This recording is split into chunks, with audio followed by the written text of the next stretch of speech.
Okay, my name is Christy Crupper, and the thing that I decided to study for my research hour was actually about American Sign Language. And I kind of decided to start, first of all, by looking at some of the statistics. And one of the statistics I found, it says by 2050, nearly 2.5 billion people are projected to have some degree of hearing loss. Over 5% of the world's population, or 430 million people, require rehabilitation to address the disabling hearing loss.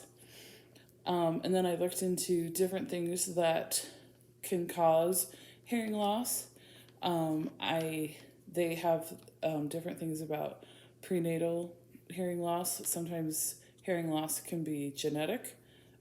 It can be hereditary, or just something that goes wrong with your genes. It also can have different things in uterine, can cause in uterine infection can cause you to have hearing loss. There's also things that happen perinatal that can cause hearing loss. Some of those were birth asphyxiation, severe jaundice, different things like that. And also in childhood, you can have chronic ear infections, collection of fluid, meningitis, and other infections. And then you can have hearing loss as an adult too. I also looked into some of the history of sign language. No one really knows when sign language kind of started, but it's been around for a really long time. The first written record of a sign language came from ancient Greece.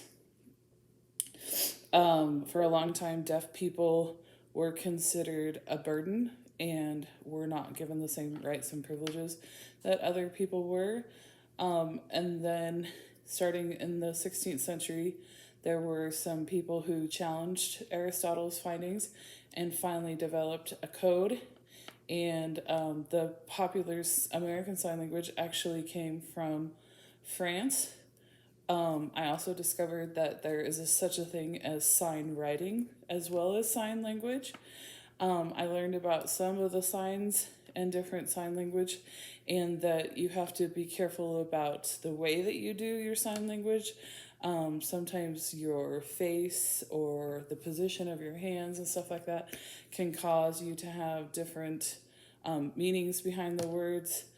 I learned a few of the basic signs, like this is milk, and you can say my name is, and then you don't really know your name until someone who's deaf actually assigns you your name. I would love to continue to go further to learn more about sign language, because I think it is an exciting field, very interesting. One of the things that we did, I worked in a preschool and found that some kids who speak like a different language, like Spanish or other languages, they can understand sign, like the sign for name. I did it wrong earlier, sorry, this is name.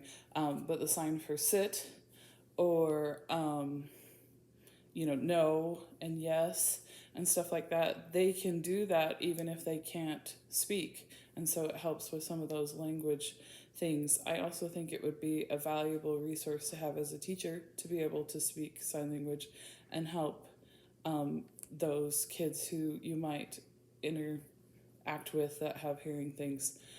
This is definitely longer than 2 minutes, so sorry about that. But I had a lot of fun learning about sign language and the different aspects of it.